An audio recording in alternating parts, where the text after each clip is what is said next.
Hello and welcome to the program. I am Bisi Adebayo. After wide consultations with key stakeholders, the federal government finally announced the ratification of Nigeria's membership of the African Continental Free Trade Area less than a month before the deadline. On Wednesday last week, the Minister of Information and Culture, Lai Mohammed, told journalists after the Federal Executive Council meeting that Nigeria is ready once the agreement comes into force in January next year. Here's what he said.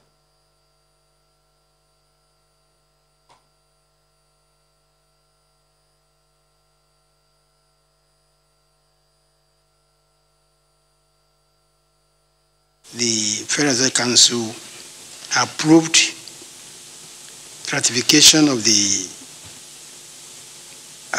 our membership of the African Continental Free Trade Area.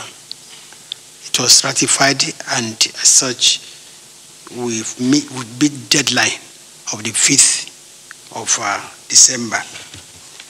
So effectively, we hope that by 1st of January 2021, the agreement will come into force. And that brings us to our conversation this morning, and I'll be speaking with the Director General of the Nigerian Association of Chamber of Commerce, Industry, Mines and Agriculture, Ambassador Ayo Olukoni, about Nigeria's readiness for the largest trade agreement since the formation of the World Trade Organization. Good morning, Ambassador. Thank you for joining us on the program. Thank you very much for the invitation. I'm delighted to be here. All right. Now, so we're finally here. Do you actually think that Nigeria is ready for this deal, looking at the state of the economy? First, let me say that better late than never. And we're very, very delighted, especially the Nigerian Association of Chambers of Commerce, Industry, Mines and Agriculture. And of course, other Nigerians should be glad and delighted that we finally ratified, just at the nick of time, which means now that we are fully in the house. We are part of it, but most importantly, when you talk about the technical dimension of it, that we are now a state party to the AFCTA. Now, we say that we're ready, we ratify the CFTA, but the land borders are still shut. Well, what signals, does this send? Well, of course, the land borders are still shut, but this is something which I think government must and quickly have to deal with quickly now.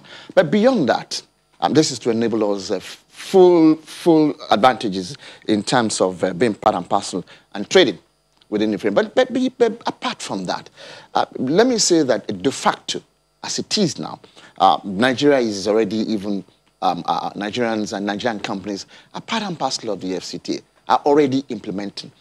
A broad areas of manufacturing of goods, services, trade and investment. It's a huge canvas. And I think the first thing to do, and I think that was why in NASIMA we decided to have what we refer to as the AFCTA Dialogue Series. You must understand the fine details. Trade agreements are always very tough. You must have a good grip of it. So it is necessary. So the first thing we did was to start the AFCTA Dialogue Series, the state of negotiations, the various aspects of it, the question of issues of trading goods, the whole question and issues of certificate goods that are the certificate of origins in terms of goods generally. So you need to have an understanding of this, and this is one of the things which we are doing along with the OFP, the organized members of the organized private sector. But I was just saying that already. If you look at the banking sector, the Nigerian banks across Africa, I served in the foreign service for 35 years, and part of it I also served in Kenya. When I was in Kenya, there was hardly any Nigerian bank in Kenya. Now, fast forward to this period, you have the various banks. If you would not charge the banks, so I don't mention their names, but of course, I mean, you have your Zenith, you have your UBA, you have, all of them are there. What are they doing? Engaging, this is AFCTA in practice. Next door Ghana, when Ghana was also recapitalizing and of course restructuring the banking sector, at the end of the day, it was the Nigerian banks that took over the place. So, and if you go across West Africa too, you find Nigerian products all over the place. So implicitly, de facto, we are out there. So what is left now is to ramp it up, capacitate our companies and others to get ready in terms of trading. And by the way, the AFCTA Secretary General Wamkali Mene came in to Nigeria. While he was going around to sensitize and get people ready for 1st January, he spent about a week here. 1 solid week. And most of the companies whom he saw some of the companies. It was with government. It was also with the legislator, the private sector, the bank. That is a reflection of the importance of Nigeria in this business. And that's why all of us must get ready for it, especially focusing on the SMEs. So focusing on the SME, because if you go across West Africa and even some part of Africa, I was in I think Uganda and which other place recently, and I found Nigerian products. And when they discovered I was Nigerian, they said, you're from Nigeria. Please, can you help us? We need more of this. We need more of product of yours. So we need to have a mental attitude to get ourselves ready. I'm not discountenancing the challenges that are there, but I think we can work on them. Infrastructure, roads, and a few other things. Exactly. So you talked about, what we need to do now, infrastructure and roads, yes, like you mentioned. Course. So if you look at all of this now, looking at the operating business environments, how conducive is this to make this thrive? It's a tough operating business environment now, no doubt about it. We must acknowledge that reality. It's an existential reality for us, especially when you look at COVID-19, the impact it has had, and also when you look at the whole crisis of the NSAS project. That's one part of the equation. We must deal with all those issues, which means in terms of the infrastructure. But I'm glad that government is working in terms of, one, the question of infrastructure, the roads, the rail as well. And don't also forget that air freighting is also going to be part and parcel of this, and that's why we have to reposition our aviation sector, especially get more of our people in the area of cargo. But apart from that, it's always good to concretize the abstraction, and I give you good examples. In the Nigerian Association of Chambers of Commerce, Industry, Mines and Agriculture, we see ourselves as a very solid platform to be able to educate our people and also capacitate and help our people across the country. We're in national chambers. You go to Nsukka, you find the Nsukka Chambers of Commerce. You go to Kaduna, you find the Kaduna Chambers of Commerce. You go to Sokoto, you find the Sokoto Chambers of Commerce. And our people are producing. And I'll give you a good example. I'm very fond of the Nsukka yellow pepper, which 300 farmers have been put together and are being capacitated and encouraged by the Chambers of Commerce with the intention of exporting in that particular area. That's a good practical example.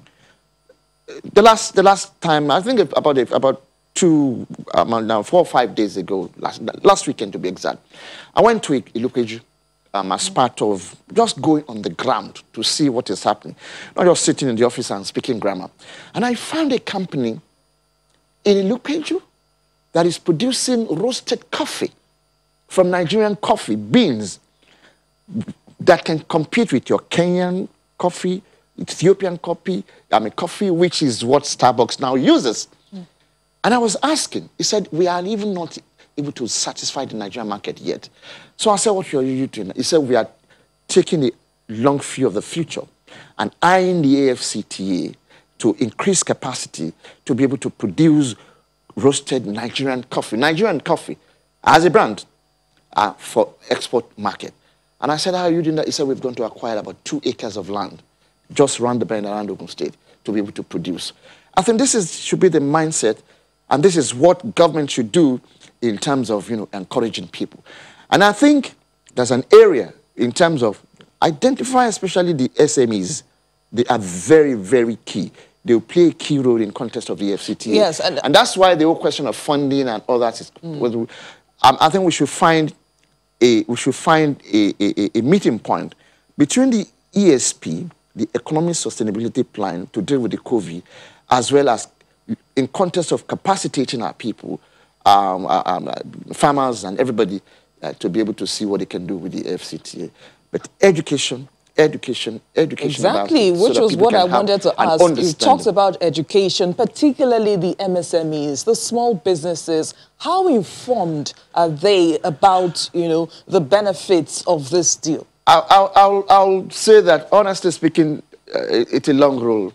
It's still long, it's not yet Uhuru there, but we must work on it. And I'm saying that because when people, trade negotiations are usually very tough. And when changes are coming, people are, companies and others are usually very hedging. Recently, some companies came to us in Nasima, and they said they want to join us as corporate members. And we said, what is your view? What do you want? He said, we are doing this, taking this step with an eye for beyond our borders, exporting to West Africa, and also reaching out to other part of the world, especially Africa too, because the African market, the AFCT, $1.2 trillion. In terms of population, it was a huge, and very little inter-African trade is going on. If we can do a lot of those things among ourselves in Africa, when you have crises and problems like COVID, when everybody is shutting their doors, then there is an understanding among us in Africa to be able to do that. And, whether you like it or not, and I speak to you as a foreign service officer, 35 years across the world, marketing Nigeria, honestly speaking, whether you like it or not, Nigeria will have to. If you don't wake up to it, they will say, they will drag you in. And I think that's why I'm very happy. The organized private sector itself is also working on this to be able to, one, educate our people, the companies, and get everybody ready. By the way, within the framework of the FCTA too, we also have the mediation conciliation. You can't believe that Nigerian lawyers are already stepping in and going to educate other people, other countries. They're being invited. They're being invited by other countries in readiness for the AFCTA. So why can't we, and why should we not act on our part here at home? Now, we've been talking about, Nigerian, exporting. What about importing? This deal is talking about the free movement of trade in and out. But do you agree? The question is this. Some have argued that this will probably make Nigeria some sort of dumping ground. So do you agree with this? The question of dumping goods in Nigeria within the framework against the background of the FCTA was one of the first things which, of course, led to the, the tough stand against it by manufacturers and everybody, And it's reality, no doubt about it. Market 200 million. You don't even need to go beyond Agege sometimes once you capture a part of the Nigerian market. And I like giving concrete examples. There was a time, I think, some chocolates, I think, from Ghana, we were out and we were discussing, we went for a meeting, and people were saying that, look, all we've done is just to capture some small packet of market number. So they turned their cocoa into chocolate. Guess what, BC? They were making as much as $5 million, just exporting. So the attraction of the Nigerian market is there. It is left for us, and that is why the whole question of, the question of certificate of origins, the origin of the goods, must be from Africa, and that's why we need to work closely on this. Implicitly, the stakeholders must work closely together.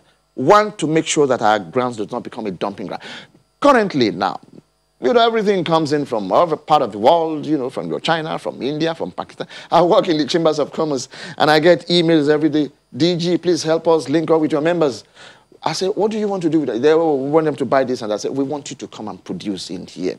So those are key issues which we must deal with in terms of what exactly to prevent our place becoming a dumping ground, which means our product must also meet up to the international standard for us to be able to also export. So it's a key area which we have to look into, But we can't say because of the fear of, goods coming in, not saying we will not be part and parcel of that. So it will be left for us, of course, to do what can be done to prevent our place become a dumping ground. Now, part of what the AFCFTA entails is the elimination of tariffs. And of course, this could possibly wipe out hundreds of millions of revenue generated through import duty by customs. Exactly. So won't this affect the country's revenue plus, bearing in mind the fall in crude oil price? Business morning in 20 minutes is too short for us to be able to go into the nitty-gritty of it. But the point as far as that is concerned, it's a long thing. It's not something which will happen in 6 months or 1 year. You also have the right, as a country, as part of members of the FCFTA, these are the goods which, of course, I will allow in for now. In terms of your tariffs, there's a graduated spectrum. in terms of reduction of tariff before you get to zero. So that is there. It takes a long time. It takes a long period, which gives you time to be able to, one, you want to protect your infant industry at this particular period. These are the tariffs. So if you hike up tariffs, it means you're using that to be able to protect your industry. That particular period, you are also helping. Especially also in the area of agribusiness. You know, we've talked so much about agriculture because agri is going to be part and parcel of the big thing in terms of this, in terms of the FCT itself. But we're now looking beyond agriculture to go into the area of agribusiness. It's a huge one, the entire value chain. And that's why I'm glad and indeed happy that recently we heard the head of state mention about the youth agriculture program. This is similar to what we know as the agripreneur. Agripreneur coming from the word agriculture and entrepreneur. So the agripreneur initiative is also a key and very important area. Especially it is targeted at young people. Targeted at young people. So the fact that you have a BA English or you have a BA Religious Study or BA Theatre does not stop you from going to agribusiness as a young people, because we must also look at the whole question of our young people. And in context of the FCTA, I think it's very, very good, very necessary to take them early on.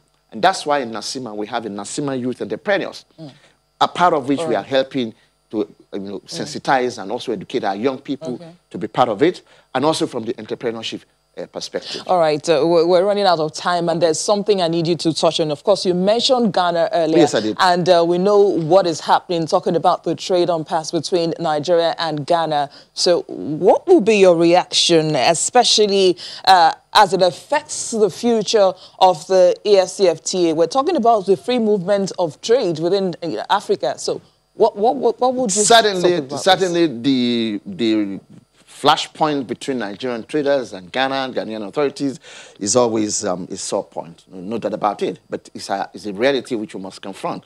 But such difficulties does not mean that we cannot sort things out, you know. And that's why I had to answer this question at a particular point in time, that I'm very indeed glad that the Ghanaian president happens to be the president of ECOWAS now. It's going to be part of the thing and issues which, of course, he will have to sort out, definitely, and which we must sort out, you know. It's an issue which is always on the table, which we must work on. And definitely, it's also a beautiful thing that the AFCTA headquarters is in Ghana, Accra. And I'm sure it's one of the issues which the Secretary General and the entire team in that place would say, look, listen, West Africa, Ghanaian, Nigerian traders, in context of the AFCTA, we must find a way to sort out this problem and find a solution to it. Well, yeah, what solution would you possibly recommend? One of the things which we do, especially within the framework of the Chambers of Commerce, is we also work both at the national level and among ourselves in West Africa. Currently, the national president, the president of the West African Chambers of Commerce and Industry is Ajia Saratu Iyaliu, who happens to be the national president of NASIMA. And the FEWASI, the Federation of West African Chambers of Commerce, has also taken this on board in terms of finding a resolution. Because West Africa is key, ECOWAS is key in context of the AFCTA. And we've given a good example, and we must continue to work on it. This is one of the areas which are, and a lot is going on behind the table to try and see and sort things out. We're all waiting to see that the issues are sorted out. Well, many thanks, Ambassador Ayo Olukoni, the DG of NASIMA. Thank you for coming on the program. Thank you very much for the program. Communication impacts on facet of development, and channels as a frontline communication outfit, you're doing a great thing. And we want to work closely with you, especially in context of the AFCTA. Thank you very much. We'll be glad to work with you too. Thank you very much. Thank you for having me. All right, we'll be dwelling more on the trade standoff between Nigeria and Ghana when we return in just a moment. Please stay with us.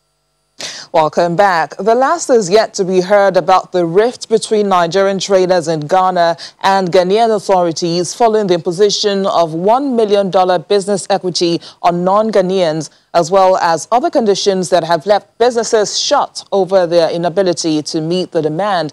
Last week, the National Association of Nigerian Traders met with the Minister of Interior, Mr. Rauf Aregbesola, behind closed doors to discuss the alleged torture and intimidation meted out on Nigerian traders in Ghana. Now, part of the agreements reached after the meeting includes a call to step down the planned evacuation of the traders pending when the federal government rounds up its investigations. According to him, government is aware of the tough conditions that Nigerian traders in Ghana have been made to operate, and he assured the delegation of the Nigerian Traders Association in Ghana that the Nigerian government will continue to engage relevant Ghanaian authorities to find a lasting solution to the issues. Well, let's talk to the president of Nigerian Traders Union in Ghana, Mr. Chukwuemeka, to get more understanding about the lingering issues. Good morning, Mr. Naji. Thank you for joining us on the program. Well, you are in Nigeria right now, but you actually live in Ghana. Can you start by telling us why you're in Nigeria at the moment?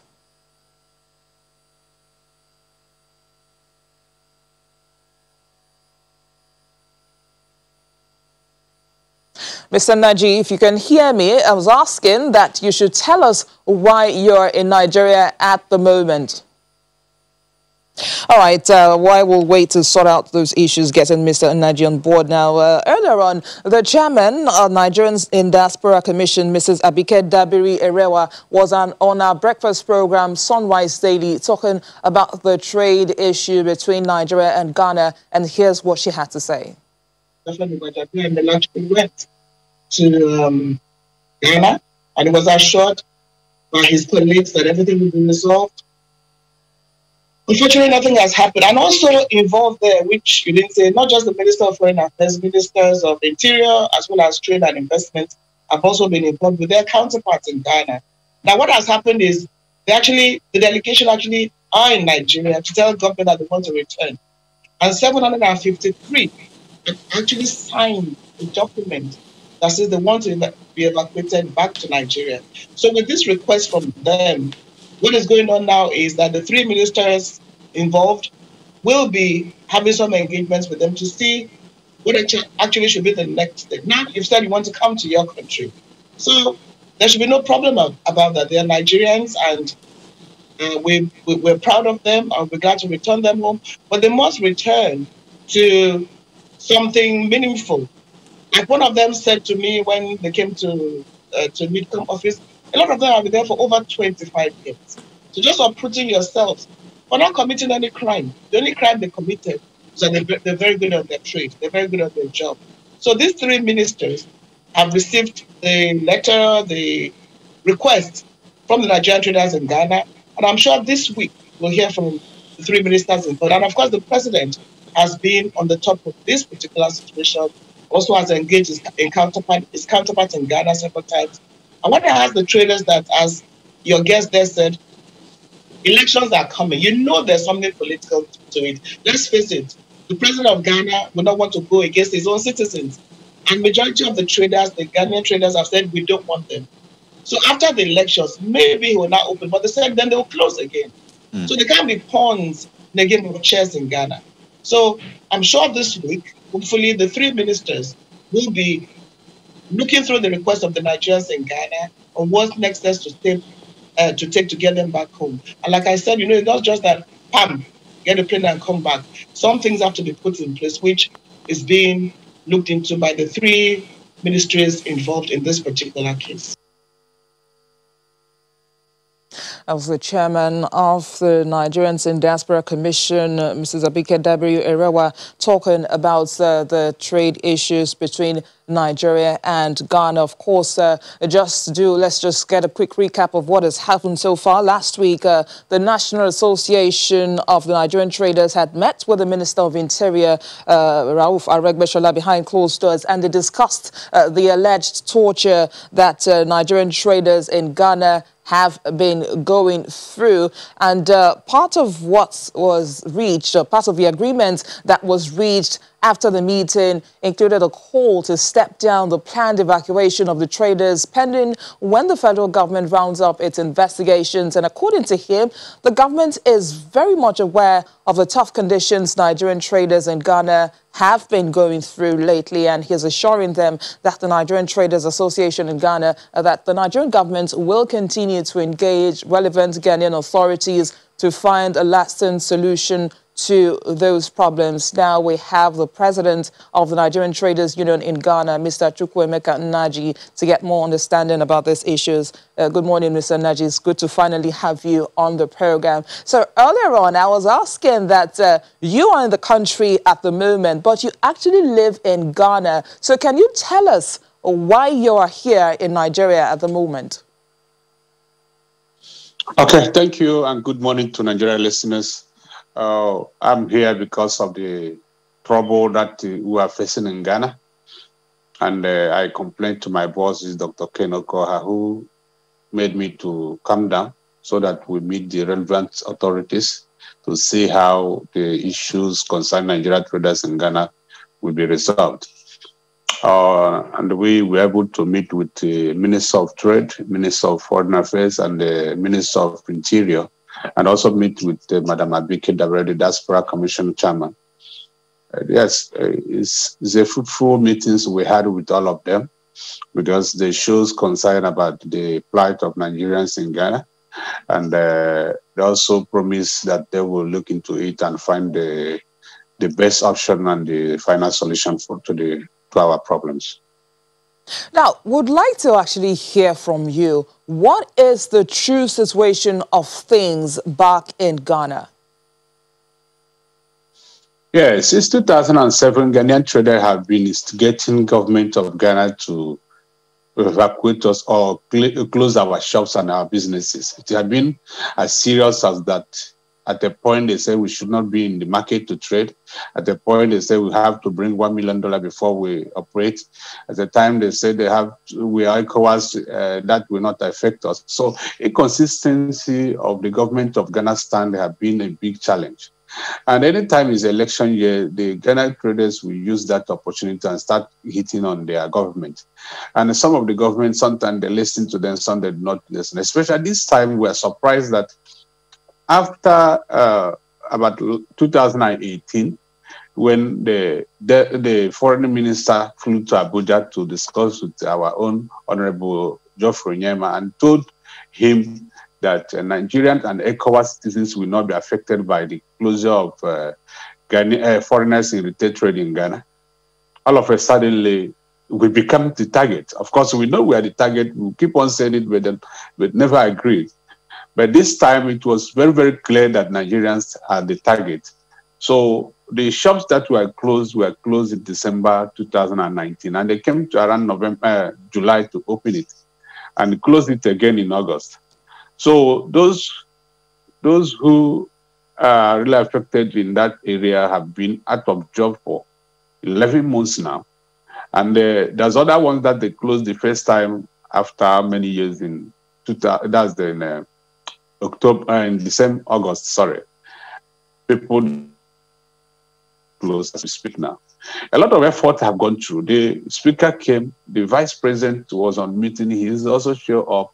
And they promise that they are going to do something. And I know they have been engaging the government of Ghana, but they really don't know why they decided not to open those shops at this point.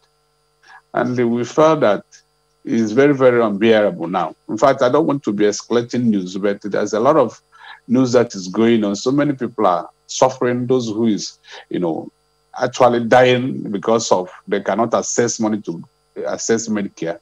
All those things are what is going on now. And it's a really serious issue. As a leader, we decided that we have to come to the government, whatever decision they take. Because Nigeria, even ECOWAS that's supposed to talk is not talking. So it means that Nigeria should act on their own. And I know Nigeria have all it takes to have a good balanced relationship with Ghana. They want to continue equal to the task at this time, because one is that what we are passing through is more than political. It has to go with the hatred on the names of Nigerians. If you say that Nigerians are targeted, you're talking about hatred. The authorities, that's the Ghanaian authorities, have actually accused some Nigerians of not abiding by the laws. Have you actually done your checks to ascertain the level of compliance to the laid down rules set by Ghana? Madam, we have done that and we know what we're talking about. There's nothing like they're not abiding by their rules. You can't tell me that maybe people who is in a one geographical location, nobody was able to meet up with any rules. The rules that they say we're not abiding is the 1 million capital base. And the 1 million capital base, they have said it severally that we are not among, because the ECOWAS protocol made it very clear that we all should use the same legislation that we use for our own nationals to,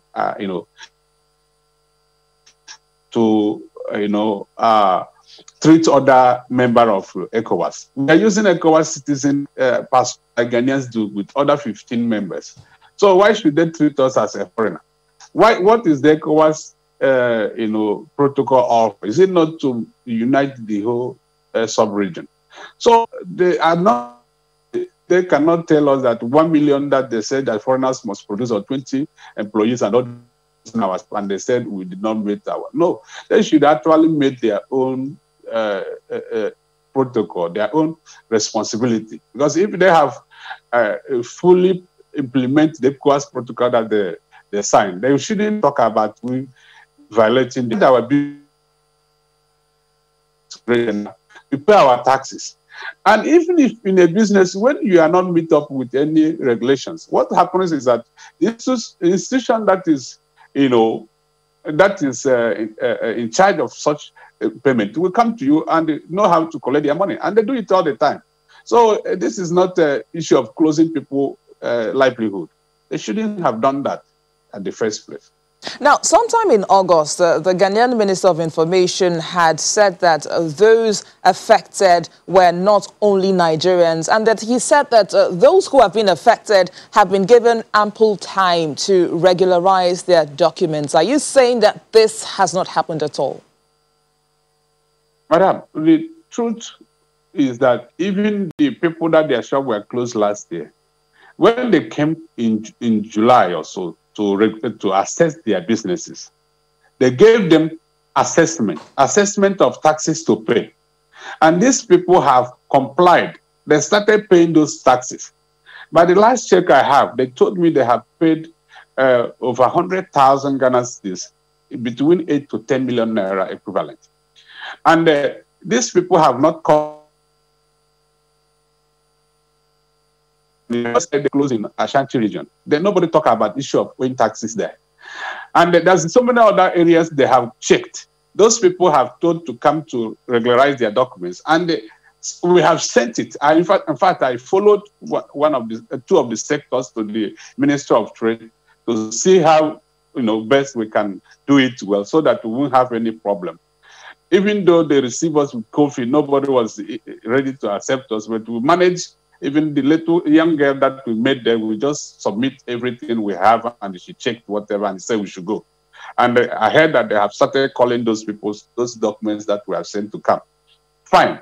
Most of this document is that there are some certain things that are really, really not important. They will tell you to do, but we are doing it, whichever one. Apart from the 1 million, I don't think there's any document they will say you should produce, you will not produce. That is the problem.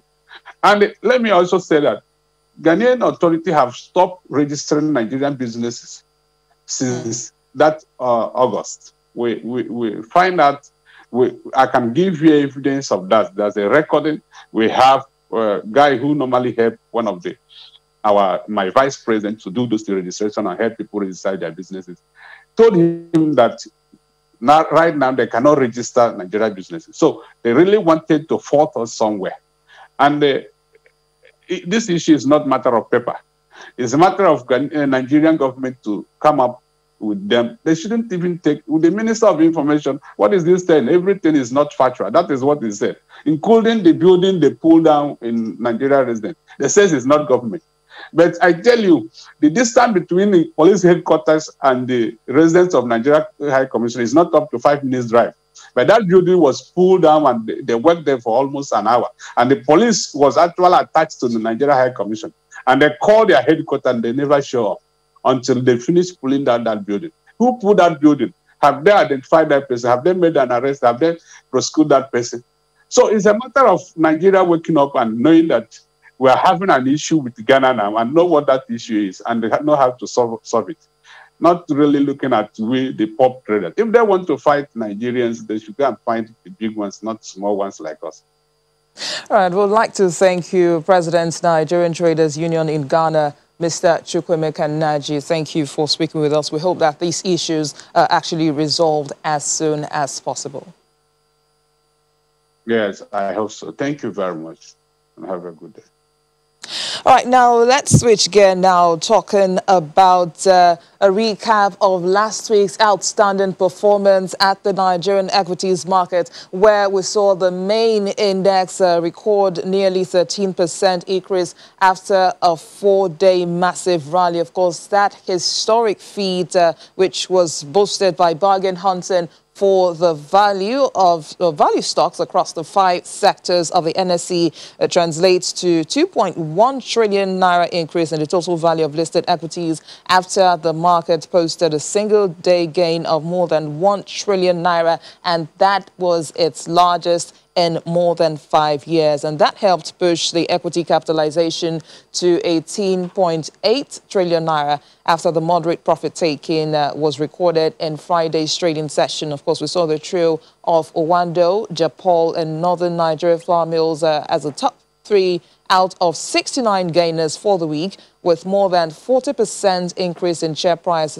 Ikeja Hotel is #1 among the 12 losers, while 80 equities were unchanged. We saw the shares of Zenith Bank, FBN Holdings, and Transcore as lead contributors to more than 1.9 billion shares traded last week. But let's talk to the head security dealings at APT Securities and Funds, Mohammed Kayode, for a review and projections for the week. Good morning, Mr. Kayode. Thank you for joining us on the program. So are we likely to see a repeat performance of last week's massive jump, or should we expect profit taking to continue this week? Yes, I will not call it a profit taking. I rather say the market is trying to correct itself because of the rush we have last week, and that is not unconnected with the circuit breaker that was introduced by Nigerian Stock Exchange on Thursday, the 12th of November. And this is because, you see, if you look at circuit breaker, the reason why the market was introduced is that it is an issue to calm the nerves of both trader and the investor in the market, so that the market will not go into another bubble. So that circuit breaker that was introduced on Thursday calmed the traders down a bit, and that is why you see on that Thursday you see some stock that has gone up and now retracted. And since that Thursday, you have seen most of those stock that retracted during on Friday, and the retraction started on Thursday. So it's because of circuit breaker, and what we are having right now is just a situation whereby the market is trying to correct itself, because we don't expect a situation whereby we should be having that huge gain in a trading day in the market. It's not sound for the system. Now the market has corrected, is now corrected itself. We expect it to continue today and tomorrow.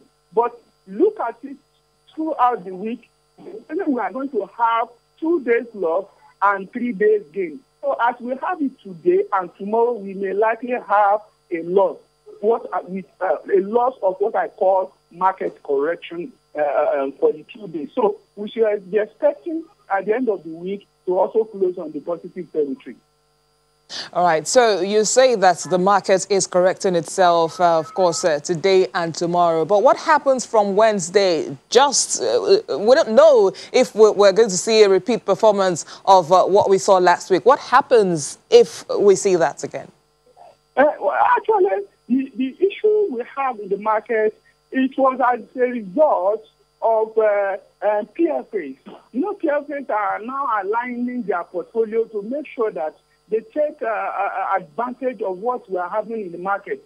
The PFAs and the fund manager are now looking for an inflation rate adjusted rate of return, because of the fact that if you continue playing the fixed income and money market with pensioner funds, what it means is that it will go and get a situation whereby you'll be having negative return. And as it is today, anybody that's investing in those markets is having negative return. So for you to have a return that is commensurate with what you are having in the economy now is to go into equity market. So most the PFA are now rushing at the same time to come into the equity market. And that's what gave rise to what we have from Monday till Thursday last week. So, and that market now trying to retract and correct itself. And that's what we're having now. So the activity is purely by the PFA rushing the equity market.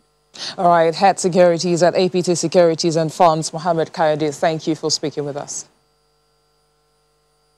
All right, still to come on the program, an opening call to London as well as the debt and currencies market. You stay with us.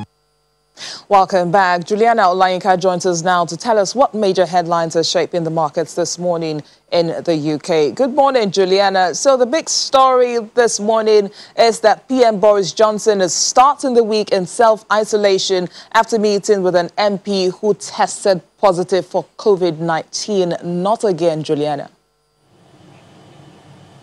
Yeah, not again. It's certainly come at a wrong time, and it's thrown the government into a massive amount of chaos. Let's not forget, we're just 2 weeks into a nationwide lockdown in England, and Prime Minister Boris Johnson has insisted on Twitter this morning that he can run the country via Zoom. So you can imagine how much this is getting the backup of opposition MPs. Just to bring it back a little bit, we know that, of course, in March, Boris Johnson was almost on his deathbed. He spent 3 nights in ICU at St Thomas's Hospital because he really suffered the negative effects from COVID-19. And although we're not exactly certain that you can catch it twice, because COVID, of course, has only been running rampant around the world since January or December, we're not too sure. And Prime Minister Boris Johnson is trying to take his own advice very seriously. On Thursday, he met with an Ashfield MP called Lee Anderson. There are pictures circulating in the British media at the moment. It doesn't show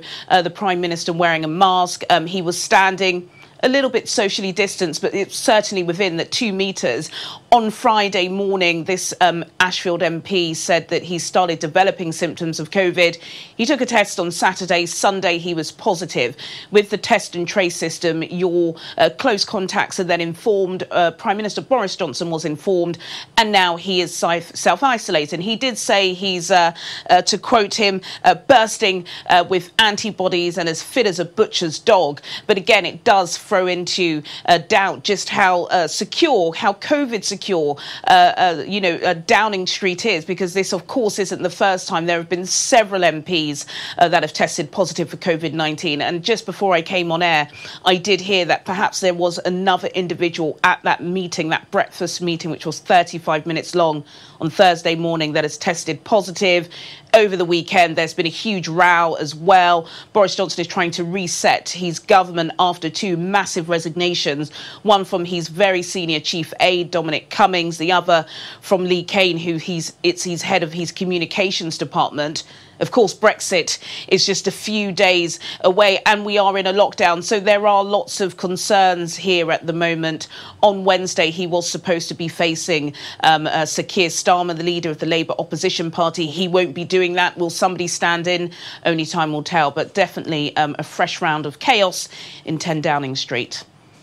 Right, let's just hope for the best. But then there's more news about the COVID testing capacity to more than double in 2021 as major new laboratories are expected to open up. Does that mean that the government still expects the pandemic to persist despite hopes for a number of vaccine candidates?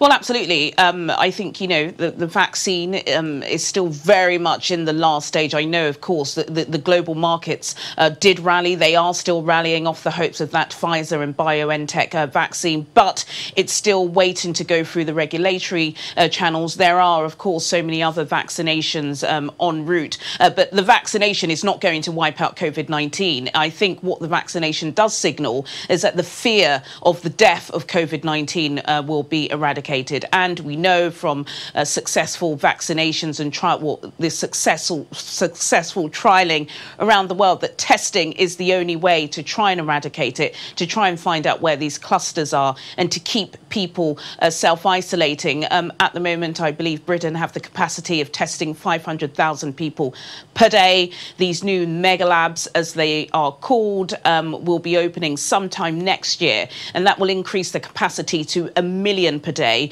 And I believe 300,000 tests will be able to give test results on that day. That's the ambition from the government. They are, of course, putting a lot of their hopes in this new vaccine. I believe Britain were one of the first countries before the 90% was confirmed to buy mass doses. I think we have 40 million doses that we will be buying, which is enough for 20 million people. You have to take 2 of these dosages. So we are en route, we are on the way, but the fact that we're building these new diagnostic centres does show that the testing is still very much needed. And apparently it will create 4,000 jobs per centre. And that would be some good news for the labour markets. It's a new week, Juliana. What else are we to look out for, particularly regarding Brexit? Well, the FTSE 100 has opened in positive territory this morning. That's a good start for the week. I also believe that the pound is up 0.2% against the dollar. So the blue chips are up 0.6%. Still reeling off that positive vaccine news. Rolls-Royce, their shares were up 5.5%. The British Airways owner, IAG, their shares are up 6%. All of the banks are doing pretty well on the FTSE 100. And on the FTSE 250, Cineworld is up 6.7% on the hopes that perhaps somebody will be able to watch a blockbuster in one of their fledgling cinemas before the end of the year. But we've got a couple of big corporate stories out this week, and we've got inflation and retail sales data. Now, both of those data are going to let us check in on the health of the British economy. And, of course, because of last week's GDP figures, we are expecting a double-dip recession before the end of the year, Bissy. All right, thank you, Juliana. We'll see you again at 1:30. Thank you. Well, let's just quickly run through the fixed income market, starting with the Nasdaq OTC, which saw a 0.94% uptick in the index at the close of last week, with a market cap of 533.3 billion naira. On the activity chart, the volume came in at 5.23 million, with a value of 64.66 million naira in 22 deals. And activities at the Treasury bills markets were muted last week following continued investor apathy given the current yield levels and, of course, as market participants focused their attention on Wednesday's primary market auction. And just before we wrap up the show, let's just touch base with the crude oil market. And oil prices are starting the week upbeat, recouping some losses from Friday's session, as hopes that OPEC Plus will hold current output curbs offset concerns about weaker fuel demand due to rising COVID-19 cases and higher production from Libya. Figures showing a rebound in the world's second and third largest economies, that's China and Japan, also supported prices, along with data that China's refineries processed the most crude ever in October on a daily basis. Brent crude futures for January were up more than 1% at $43.25 a barrel in early trade, while US WTI crude for December was at $40.71 a barrel, up 1.4%. OPEC Plus is due to hold a ministerial committee meeting on Tuesday, which could recommend changes to production quotas when all the ministers meet on November the 30th and December the 1st. And that's where we wrap up today's program. Thank you for watching. I am Bissy Adebayo.